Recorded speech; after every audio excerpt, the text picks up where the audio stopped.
Next from the 19, Marc Lovicott. He's in our news center surveying the intense security surrounding the visit today. Mark? Well, intense, Eric, is an understatement. Local, state, and federal officials pulling out all the stops for this historic visit.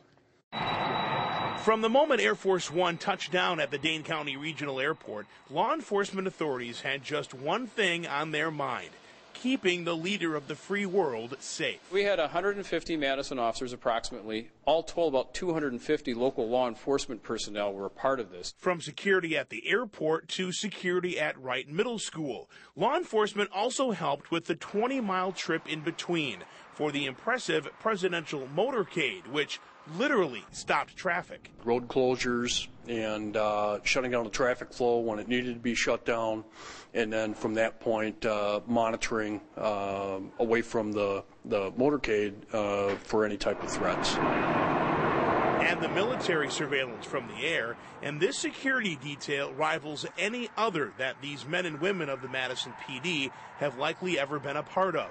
They worked closely with the U.S. Secret Service, and planning was to a T. By the time we were out and ready to execute the plan, it was so well put together that everything just seemed to fall in place. The presidential visit was short, just about 2.5 hours on the ground, but it was an important job from landing to takeoff. Wheels up, he's on his way, and we did what we wanted to do and had to do, and it was a good day. You don't want something to happen on our watch in our city, and it didn't.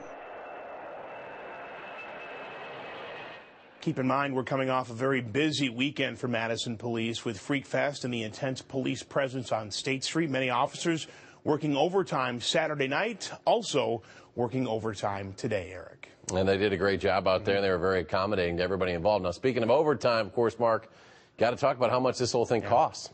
Yeah, and as of right now, Eric, we really don't know how much at this point. Madison police say it will take some time to get all that information calculated. The last time, by the way, Obama was here as a presidential candidate, Madison police spent $15,000 on overtime for its officers. Despain says security was even tighter this time around, and he expects the cost from today's visit will be much higher. Yeah, that makes sense. It was pretty extensive out there. Hey, great job by our photographers as well. I didn't know they had so many shots of the motorcade We're all along over the place. Great job out there, Mark. Thank you very much.